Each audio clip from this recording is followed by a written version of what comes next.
Okay, here we go. So, hello, my name's Isaiah. I go by Netcode on Discord and CodeNetco everywhere else. Um, okay. So this is going to cover IoT devices, mainly firmware. I have a lot of fun breaking them and doing things that were not intended to them. And also, the amount of endpoints or servers, let's say, that these IoT devices talk to that are not well built, well designed, well architected, anything. They were not well built. They were the cheapest thing that they could put together. This is really common. But I'm going to go over what is firmware, the IoT, in my opinion, epidemic, how to acquire firmware samples, and dynamic and static analysis of said samples. So, I would say I've been doing computer and electronic stuff since I was instantiated a while ago. In the last couple of years, I don't know exactly how long, I've been doing a lot more IoT stuff. It's kind of one of my favorite things to do. There's some fun things about me, like misusing computers, cats, terrible bash scripts, automating things that shouldn't be automated. That's always fun. Lockpicking and bypassing, and tearing apart white label IoT devices. So what is IoT? I assume most people here know what it is, or like the general term, but just Internet of Things. Ring cameras, doorbell cameras, shitty IP security cameras, or security cameras.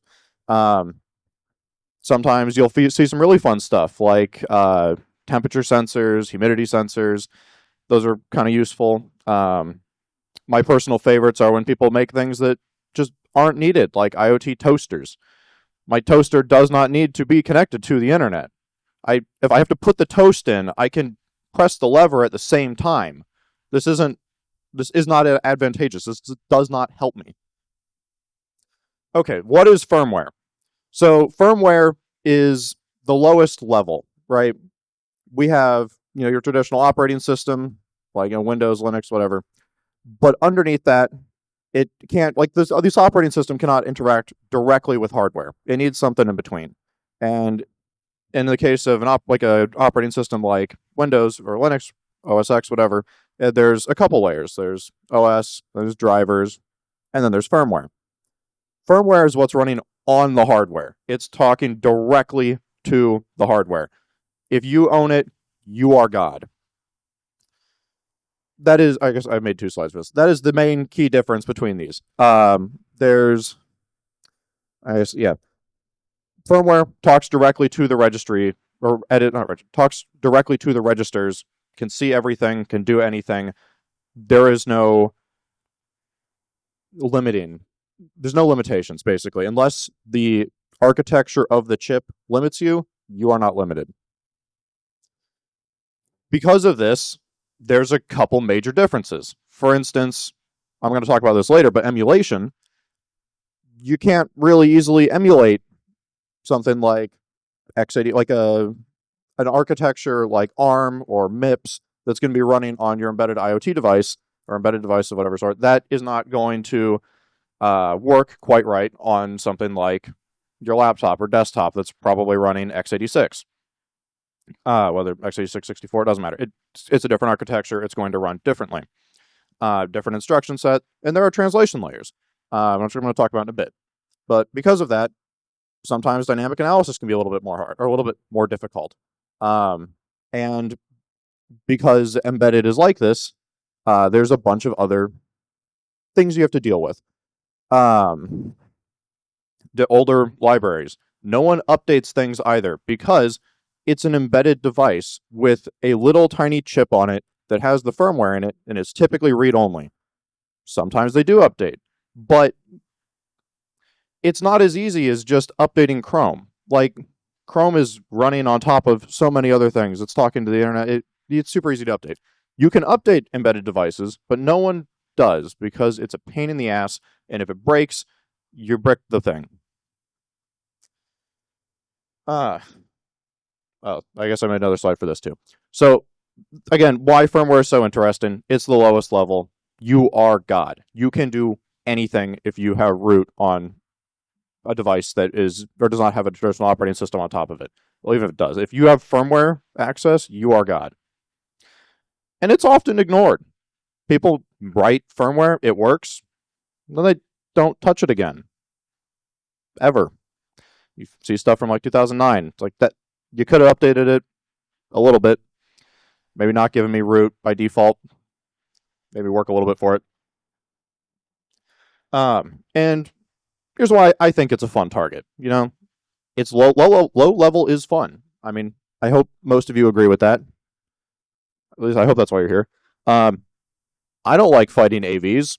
You don't have to fight an AV. What AV is going to... You're not wasting resources running an AV on an embedded device. Why would you do that? I don't even know of any. So no one does that. All of the security is security by design, and no one designs in any security. And then no one configures things right. You'll just see Samba just chilling. Still see Telnet. That one's always fun. Drop bear is pretty common.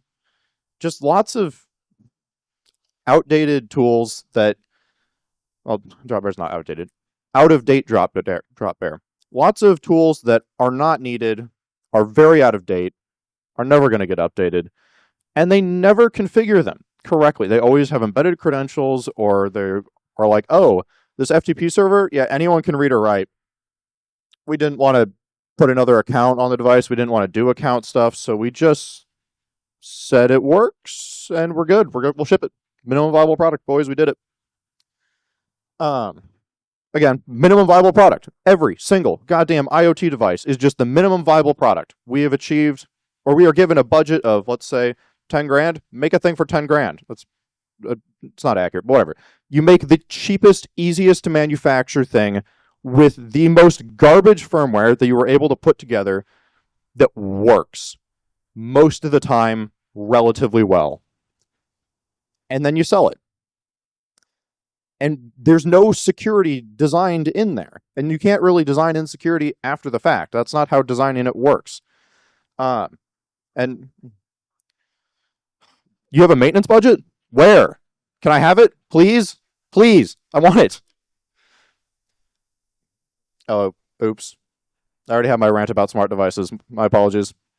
Smart TVs. Not smart. Yeah, smart TVs. Can we all agree that smart TVs are dumb? It should be a dumb TV that I put my own smart device on. Go away. I do not want your out-of-date Android TV that's just going to join a botnet. Stop it. Please. I should have put the stop. Get some help meme here. Stop it. What? How is it convenient? It doesn't work. It doesn't work. It's slow. It's painful. It's Android TV OS, whatever it's called. It's disgusting, and it's bad. And all it does is give developers another thing they have to build for that is bad. Just stop. Thank you. Okay, so back to this. There's some, I have some major privacy concerns with many of these IoT devices and how common they are. As the talk before me was talking about, like Amazon's, I forgot what it's called now, Amazon's Sidewalk or whatever.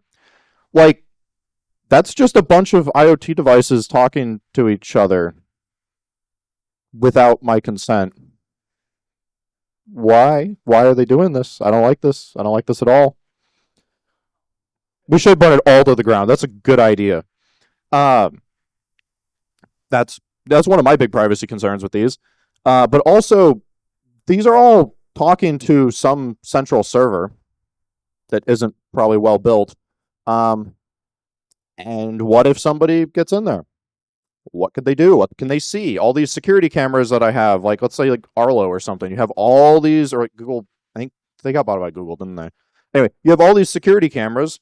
Somebody walks in, gets access to the server that they're all connecting to, and they can just see all your stuff. Why am I allowing somebody to see all my stuff?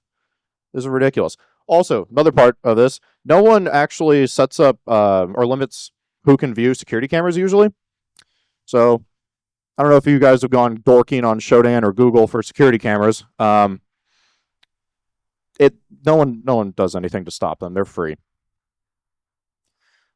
And also, to piggyback off that, why, when I'm setting up a security camera, for instance, do I need to, a security camera, I can see why I might need an account, right? They need to authenticate me against their server to make sure that I only see the videos that I'm supposed to. I only have access to cameras I'm supposed to have access to. But going back to toasters, why? This is dumb. You have fridges, for instance. Why does a fridge need an account? Why does a washing machine need an account? What are we doing? Yeah, I do want to sell my customer profile data. That it's so profitable for me.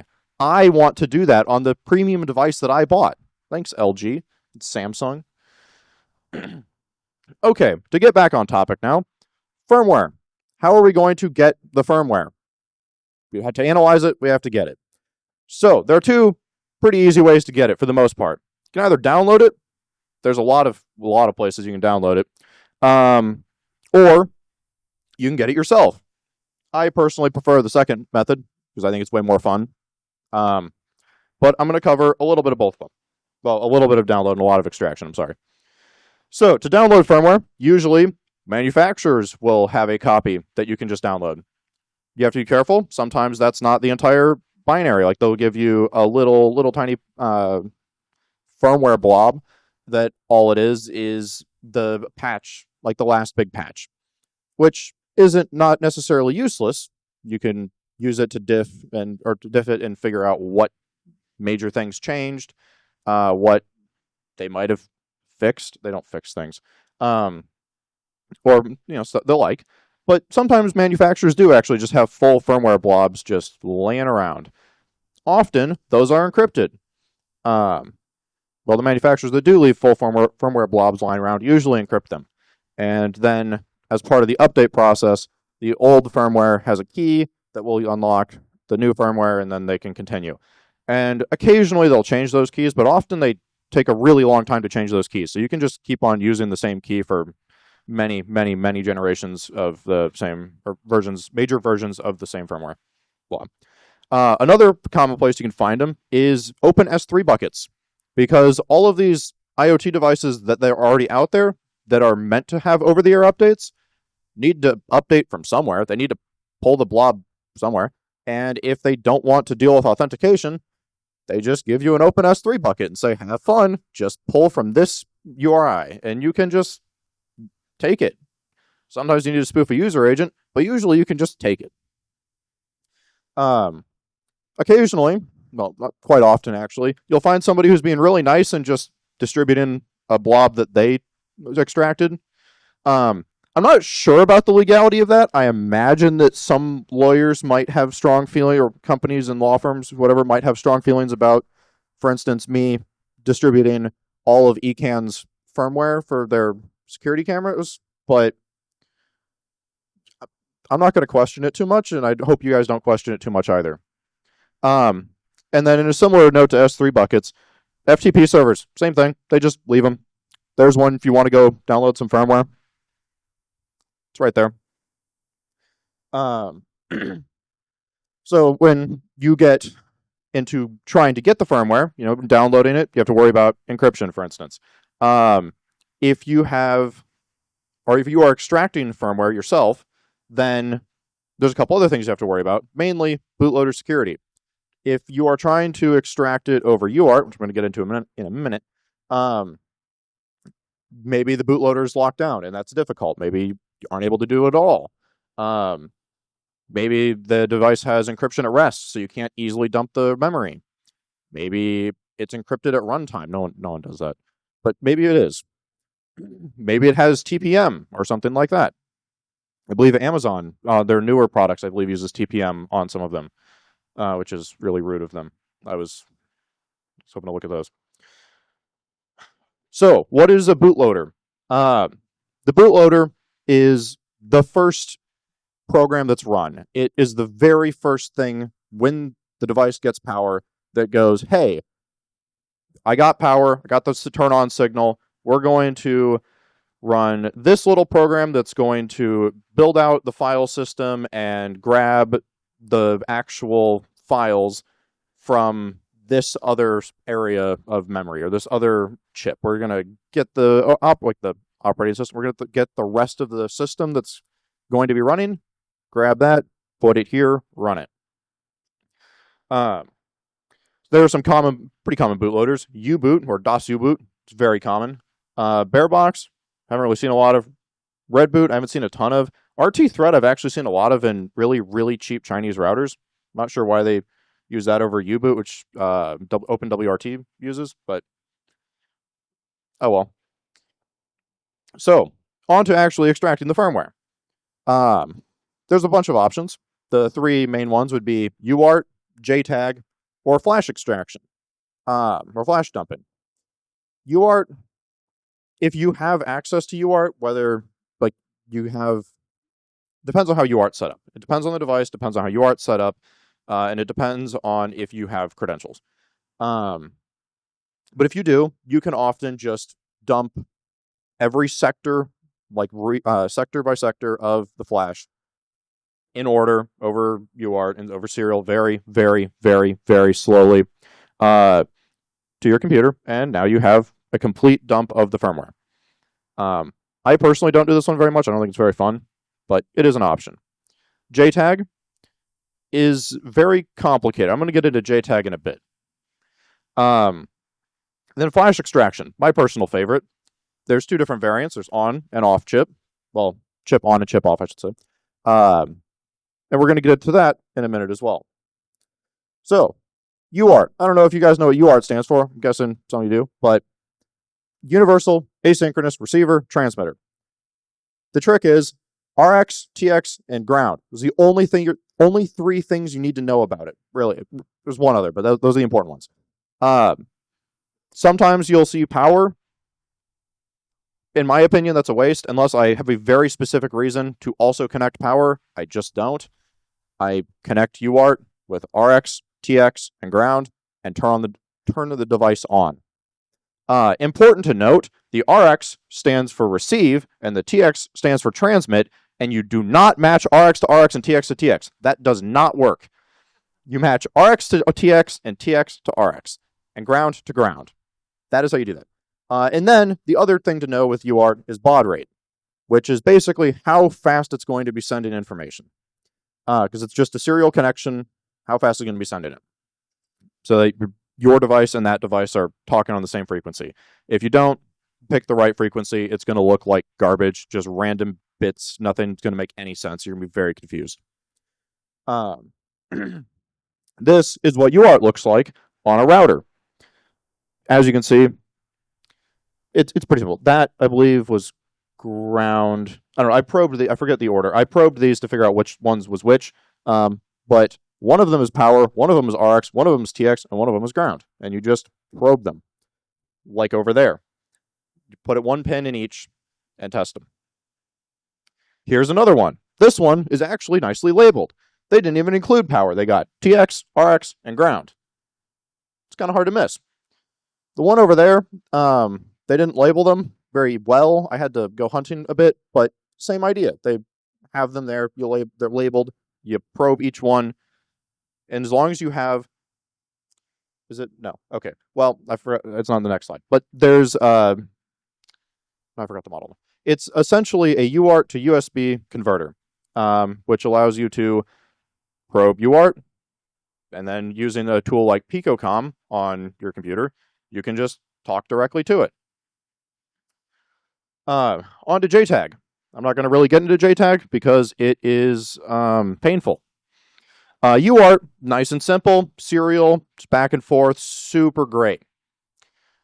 JTAG is like, what if we gave you access to every register of everything, and also there's like the I can't even use words for this.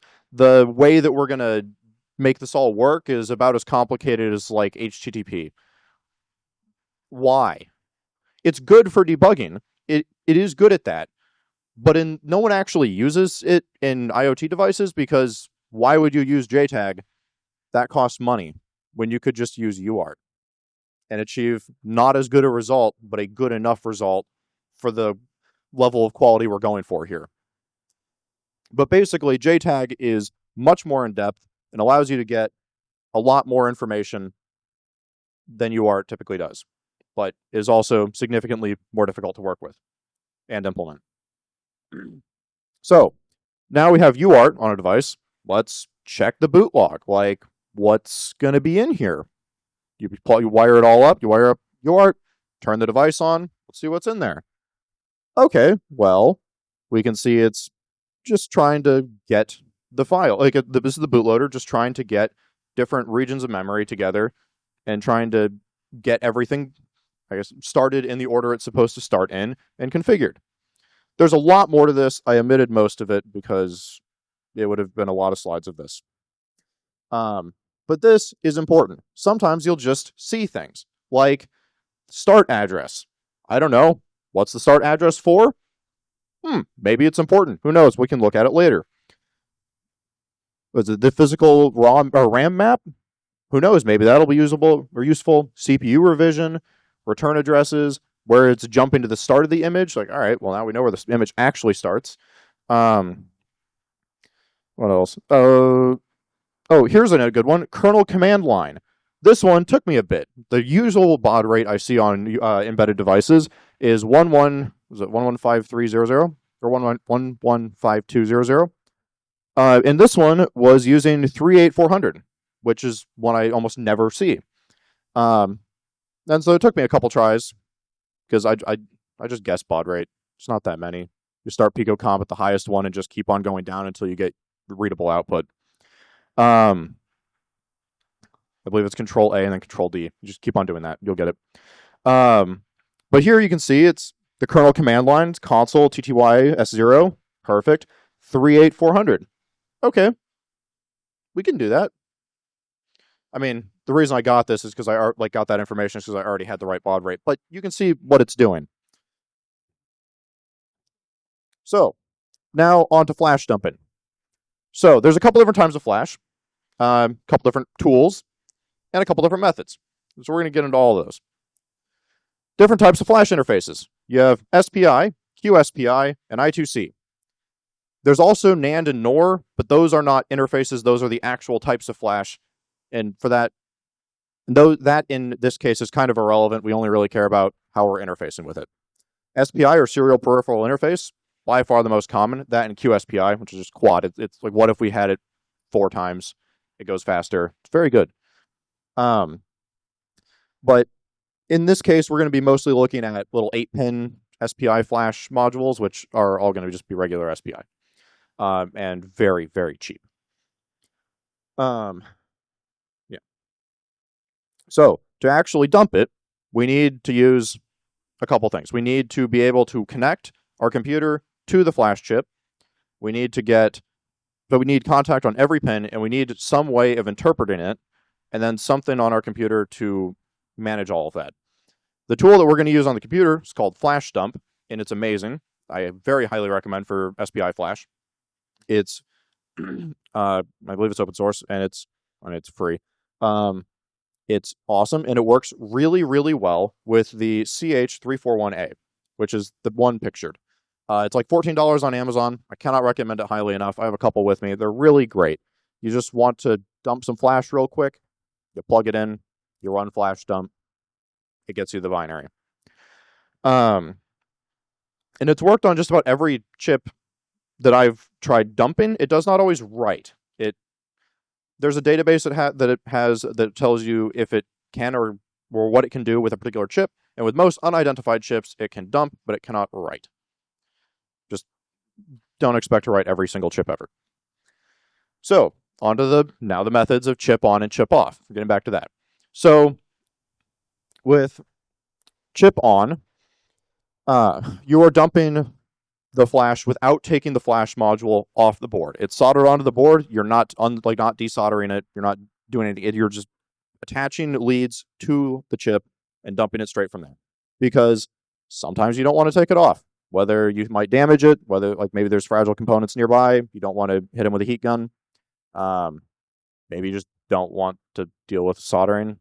That happens sometimes. Maybe you don't have an iron with you or a air gun or whatever. All you need for that is an SOP8 clip and the CH341 and flash dump. Those 3 get you everything. Like in this case, this is a how do you say their name? It's Sengled. I don't know how you say their name, but they do a bunch of IoT garbage. And in this case, the chip is just chilling on the board. There's nothing really in the way. Sometimes you'll find little components that are right up next to the IC, like the integrated circuit, I should say, the little flash module. Usually those are for power, to make sure that the power going to the chip is as clean as possible, which is kind of important. But as long as there's nothing too close, you should be able to just clip on. Here's a couple other, the ones that I was able to just clip onto without too much hassle. And then for once you clip it on, you just run flash dump. I have the command somewhere. I don't know if it's in the slides, but it's a pretty simple command. And that will get you, well, essentially what it's doing is just sending the signal to the flash. Hey, I want what you have right now. Please give it to me. And then the flash just gives it to you, and you just store it. So for chip off flash dumping, it's usually reserved for slightly more complicated things, but sometimes there's a chip right next to that IC, like right next to the flash module on the board, and you just can't get a clip to stay, and so you just desolder it, and you know it happens. But often, if I'm doing chip off, it's because it's a type of flash that I like the CH341A just can't really do, or I don't want to use it. I'd rather use an XGECU, which I'll get into in a moment. But for instance, here there's a little tiny chip right here that means I can't get the clip to stay at all. It does not fit. So I took it off. Still fits in the clip, but now it's not on the board. And now you can use flash dump, which I believe I already explained this, but it essentially sends the signal, hey, I need all of the memory. Just give me all the memory you got. And it just gives all the memory it's got. It's great. It also powers it. Most of these programmers will power the chip, so you don't actually need power to the board. There can be complications with that because you are putting power on the bus. Some chips are weird, or some boards are weird, poorly designed, I should say, and they will act weirdly if you give power to the bus that the chip is on. So the XGECU is basically a much larger, more useful, I should say, chip or flash extraction tool, let's say. It does, there's a couple variants, but pretty much all of them allow you to use allow you to dump much larger flash chips. In the examples I've been using, it's all 8-pin SOP8 chips, but let's say you want to do a 48-pin chip or a 56-pin chip. I don't know, maybe 24, like some really much larger chip. Usually what you'd see on higher end security cameras, like a Hikvision, for instance, those typically have much larger ones. Sometimes nicer routers will have that. And those can get much more complicated. Getting like solid, stable contact on 8 pins is a lot easier than it is on 56. And yeah, here's the main use. This is on a Hikvision security camera. Have a big piece of Toshiba flash there at the bottom, and if I'm planning on dumping this very soon, but when I do it, I'm going to be taking that off because I'm not putting a clip on that. That doesn't work. The pins are too close together, and it's too small. I'm not doing that. Okay, now onto the analysis, the fun part. So static versus dynamic analysis, and then common embedded file systems. Embedded systems file systems, I'm sorry. So first, let's check if the dump is encrypted. So the easy ways to do that usually are check the entropy with binwalk capital E, or hyphen capital E. And then check what different parts of the files look like with binviz, which is an amazing tool. Binviz.io, I should say. I believe there's another tool called binviz, which has no relation and is a couple years older, like from 2009. That's a GUI tool that you install that it's pretty good, but I don't know. I just use binviz.io. It's better for most things. And here you can see, hey, this all looks kind of random. This is very high entropy, though. This is a little interesting, but oh, okay, here, this is clearly structured data. We can kind of see, okay, this is text. Not exactly sure what that is. and then the white is 0. But clearly there's something here. And Binwalk would agree. A lot of it has really high entropy, but there's clearly some other stuff in there as well. It's good. This is not good. It's all 1. The entropy is so high. There's no way it's not encrypted. And yeah, this is encrypted. So now we want to actually analyze it. Let's say now we have a decrypted binary. I'm not going to get into actually going to the decryption process. There's some great blog posts on that, and I would not be able to do them justice. The easy ways to do basic static analysis are going to be stuff like binwalk, strings, Ghidra, and XXD. XXD is amazing. And then I'm also going to go over the firmware analysis and comparison toolkit, which is a fun thing that you can self-host that does a lot of this for you. But binwalk, well, never mind. Binwalk basically goes through. Wait, no, I have a slide. Never mind. Sorry. So now we want to determine what we're working with, right? So we maybe should have determined this earlier, but let's say, what's the CPU architecture? Realistically, it's probably MIPS or ARM. A lot of it's MIPS.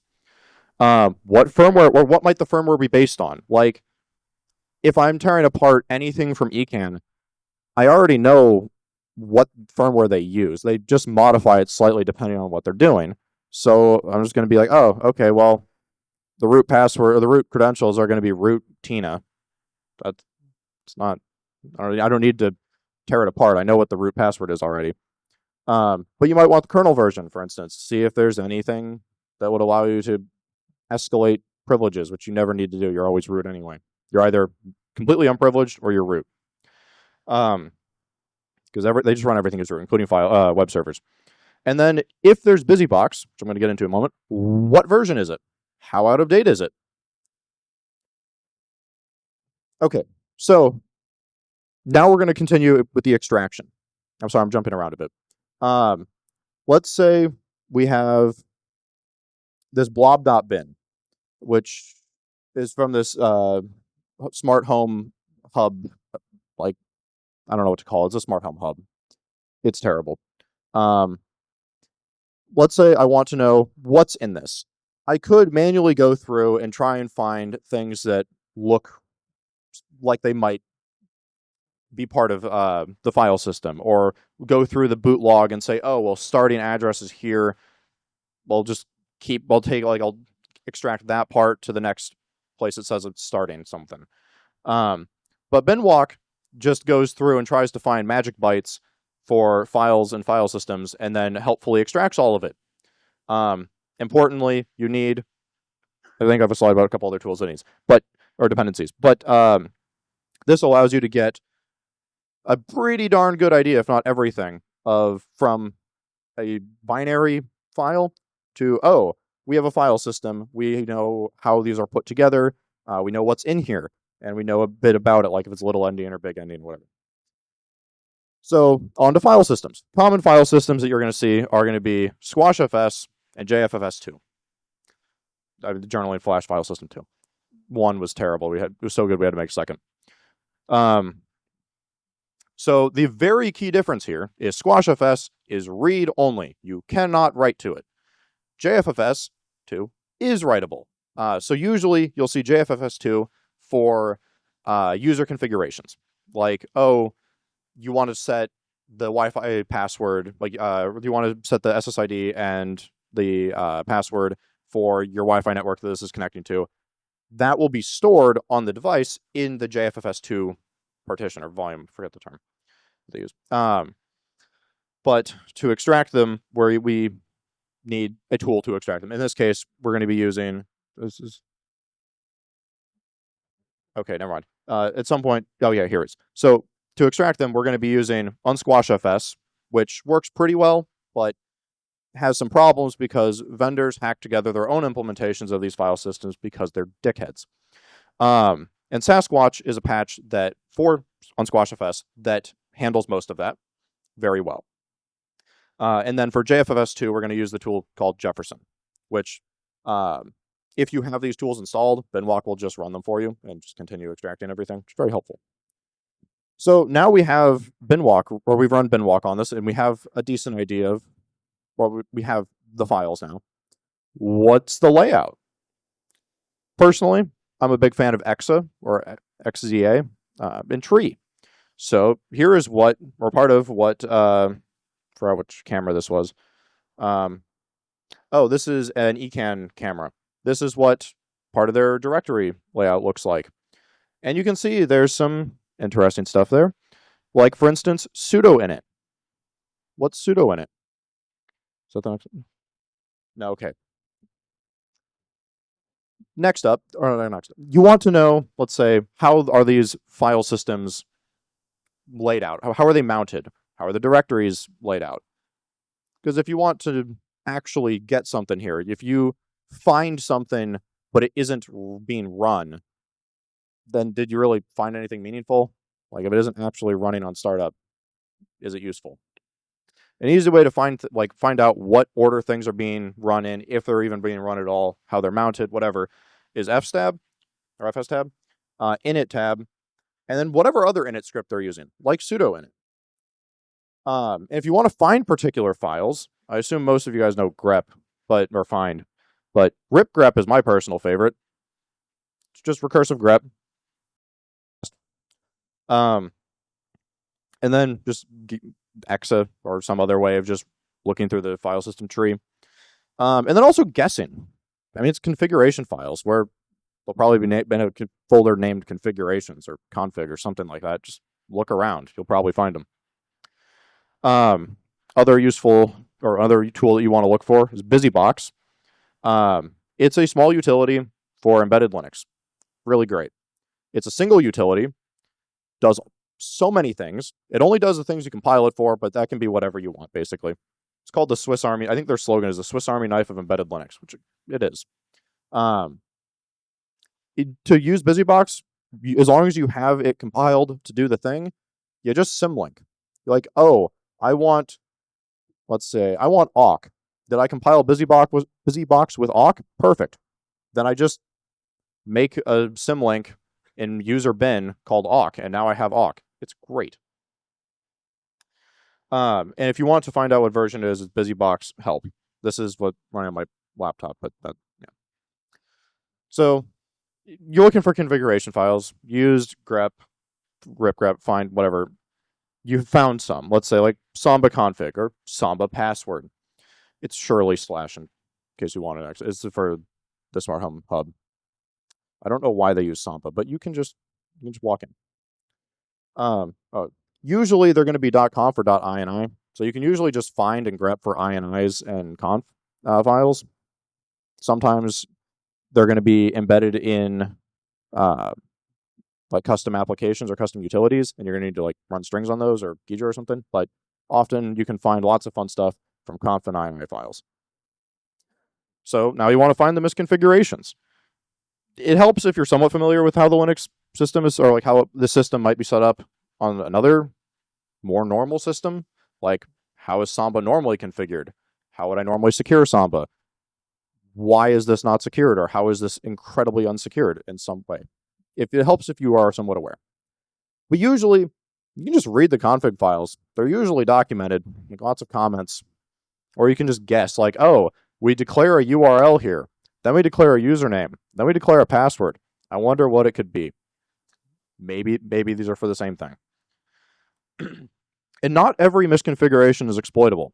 As I mentioned earlier, and I'll mention it again in the future, sometimes something like Telnet, maybe it looks like it's being run, but it never actually runs. Like, it's installed, the configuration file's there, maybe the script even references it, but it just doesn't run. Like, that partition isn't mounted. So now let's say you want to find a hard-coded cred. Like, let's actually find some secrets here. Password file, shadow file, configuration files, they're usually plain text, and a couple of custom applications and scripts. Let's run strings, see what's there. You can usually find a lot of root passwords or various other passwords that, or I should say credentials, because you can also find keys. You want to locate custom utilities and scripts. I mean, a basic understanding of what you would expect to see in Linux helps. Like, I'm not going to say, oh my God, awk. I wonder what custom utility this is. Like, I know awk is there by default. That not by default, but I know awk is a Linux utility. I'm not going to be looking through to see what's up there. So if you know a bit about Linux and common utilities, that'll help not waste time. But let's say this custom script, sudo init. I mean, I'm just going to read through it. It's like 400 lines, I think. It's not that long. It's just bash script that runs on startup. What does it do? Well, it makes the JFFS2 partition, and what else? It makes a UBIFS file system.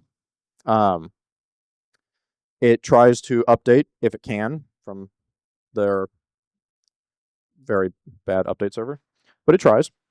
And it just starts all the services that need to start. And I'll get back to that sudo init script in a bit. But common things you'll find in custom scripts are embedded credentials, possible endpoints. Is it reaching out to a particular server for something? Over-the-air updates, like the process to actually update is often going to be initiated in sudo init or like the init script when it starts, because it wants to say, hey, I just started. I'm running this version of firmware. Is there anything newer? Can I get anything better than this? You'll often find telnet, dropbear, atrocious error handling. Error handling is not well done by most people in Bash. You'll actually understand how the file systems are set up, which can be really important for this. And then you'll sometimes try to find it true enlightenment, but that hasn't happened for me yet. Embedded credentials are sometimes hashed, I should say. Often should have been sometimes. As you can see here, you can cat shadow. You can also just cat password and get another account, because why not? I don't know how many of you guys crack passwords, but just for most of these, just Google the hash. Did somebody already crack it and put it on Git or GitHub? That's really nice of them. You should do the same and be a nice person. But it's handy. You don't actually have to try sometimes. Like, there's the password. Easy. Because they're, like I said, often not encrypted, and especially in configuration files, no one actually hashes passwords in configuration files. Over-the-air updates.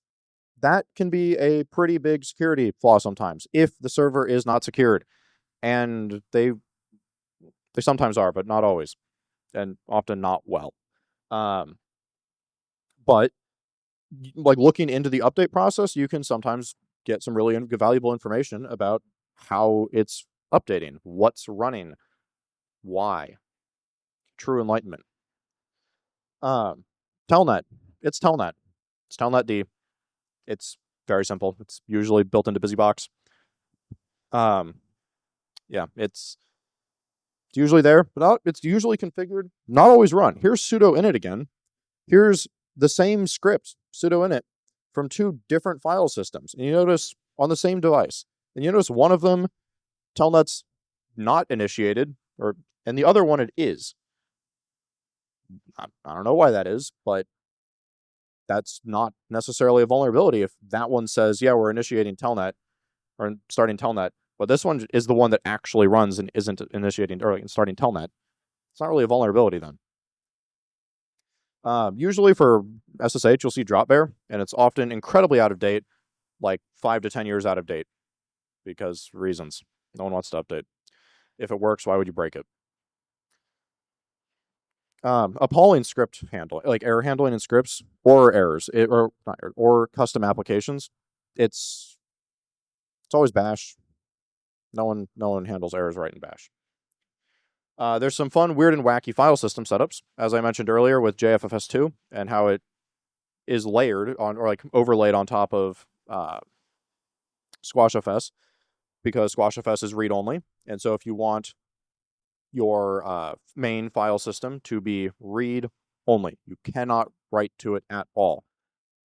Well, that's good from a security standpoint or a reliability standpoint. Like a borked update is not going to destroy it, but you still want to store user data, well, now you need JFFS2, and you're just going to essentially overlay it. And I don't really know how to describe it better than that. It's a little bit weird.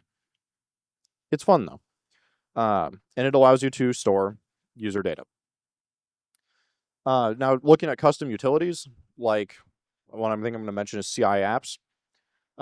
Just strings, Ghidra, and XXD. It's basically all you need. You really just need strings for the most part, but Ghidra sometimes is really, really helpful. Or whatever your decompiler of choice is, or reversing tool. I think Binary Ninja is pretty decent at this, but I think Ghidra has more plugins to support more strange architectures. Here's some fun stuff I found in some custom utilities. Auth. The key is a lot of ones. That's a great key. There's CI config. See all those servers there? I wonder what those servers are for. Spoiler, it's for management and or how it's streaming video out. But you can usually find embedded credentials, APIs, sometimes keys as well, but API endpoints, IPs and ports, host names or domain names, whatever, and URIs for like update servers, for instance. The firmware analysis and comparison toolkit, pretty great if you have a lot of firmware or you don't want to go through every single one of these steps in depth on every single file in a dump. It's pretty great at that. I'm gonna see if I can do a demo of it at some point, but we'll see how that goes. Okay, so dynamic analysis. If you want to run this, I believe I mentioned earlier with emulation, it's not super simple. QEMU has a couple of great plugins for MIPS and ARM that allow you to, or extensions for MIPS and ARM that allow you to get most of what you want. Sometimes all of it. But my preferred way to do it, for the most part, is just over UART or JTAG. Just try and get a UART shell and see what's up. Like, what do those file systems look like? The way I figured they look, like I was pretty sure they work like this, but how do they actually work in practice on the device? Are permissions what I thought they were? Are these credentials being used where I thought they were? What does this application do? Like, if I run it, does it do anything? I can look at network traffic and see if it does anything, or maybe I can maybe it'll give me good output on UART. What does it do? I mean, for the UART shell, you need RX, TX, or ground, guess the baud rate, and then hopefully use the credentials you found in the firmware that you were hopefully able to get. And now you have a shell. Like, what's there?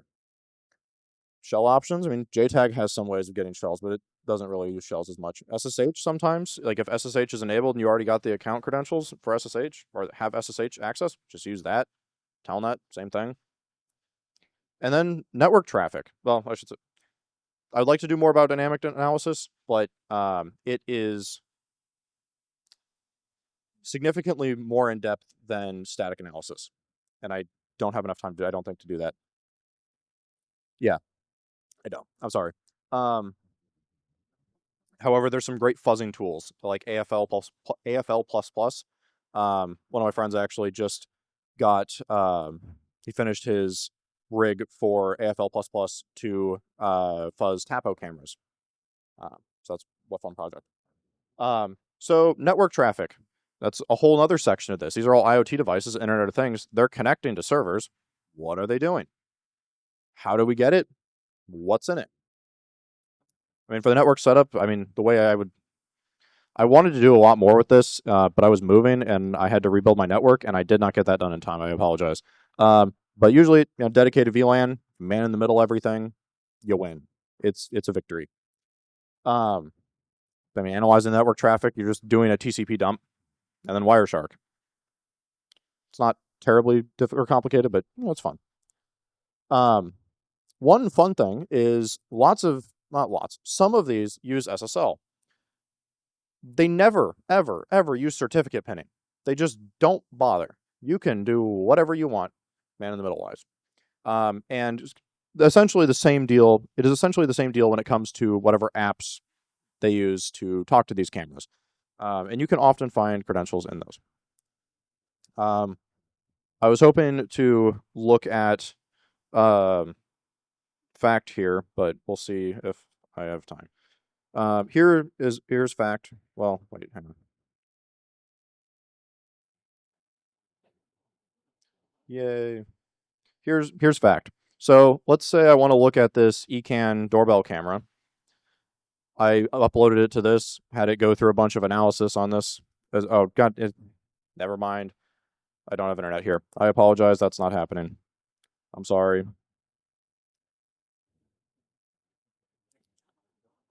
Hmm.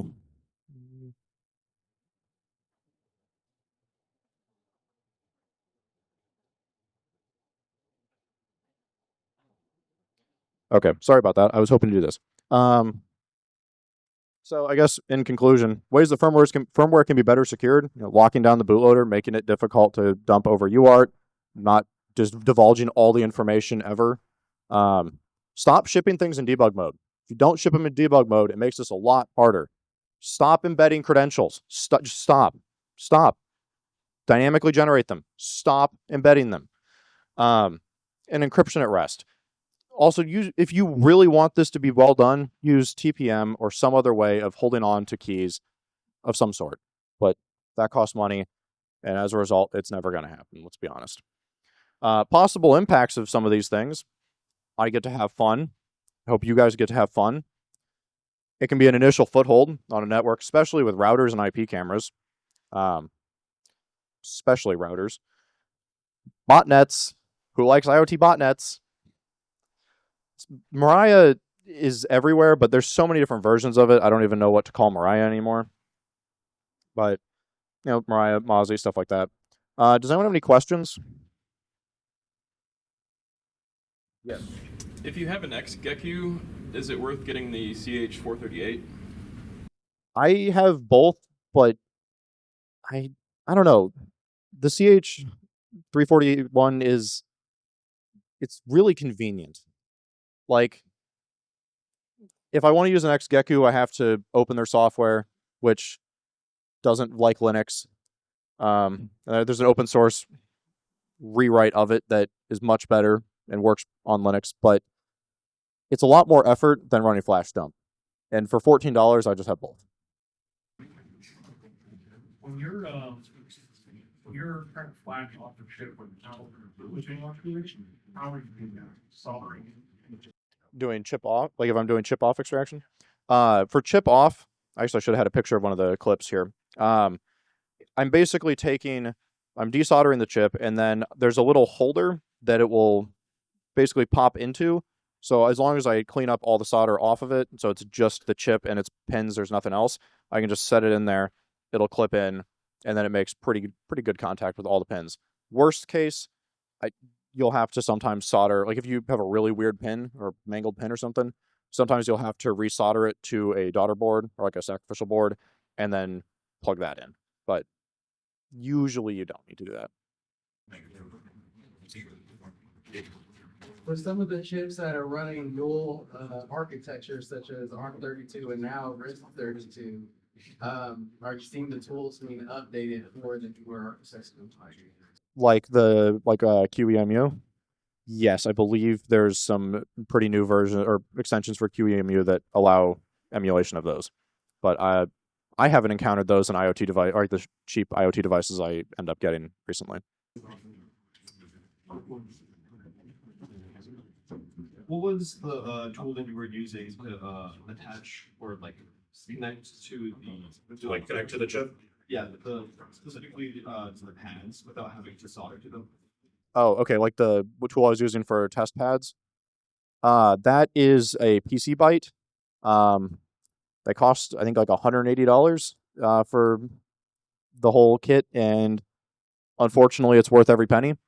It's amazing, and it gets rid of all the pain of trying to make contact with a test point that doesn't have a solder mask, and I can't solder to it for whatever reason. And it's so beautiful. the people who put 0.7 millimeter test pads need to die. I'm sorry, hot take. They need to die.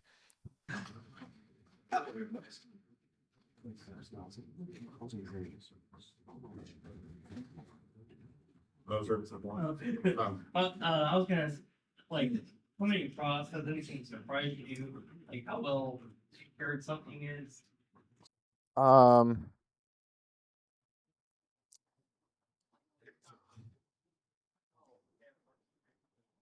Really, the only one that's like, oh, this is kind of disappointing is like, it's slightly different, but like, whenever I get a cheap router and it has OpenWRT on it, I'm like, well, that's not very fun. I wanted something terrible. But I don't know. Amazon has pretty good, like they have a whole team dedicated to theirs, and they don't even label the test pads. They label them like TP 0 through 50, and all right, could have just labeled them something else, but whatever.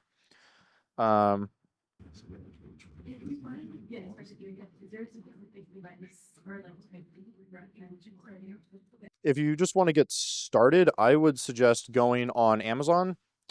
I should have included a picture of this. If you go on Amazon and search doorbell security cameras or doorbell cameras, look for one that's kind of like rounded, kind of thick. Doesn't look very expensive, and it's about $20 usually. There's like 8 variants of them. They're all made by Ecan, and they're all garbage. It's super easy to get. Super easy to get UART on. They're easy to disassemble, easy to get UART, and the flash chips are not hard to get to. And their security is abysmal. Are there any other questions? Repeat which part?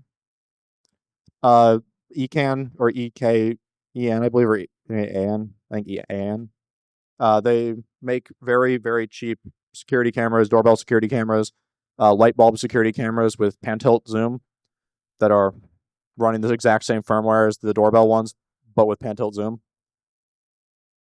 If you go on Amazon and just search doorbell security cameras or doorbell cameras, they're all over. And if anyone wants to ask me about those later, I can show you some and show you pictures, and I'll show you Amazon. With secure spy nor flash, not on IoT devices. They don't. That costs money. No one wants to spend money on this. All right. I feel like my time's probably up, and I don't think are there any more questions? Is that it? Awesome. Thank you.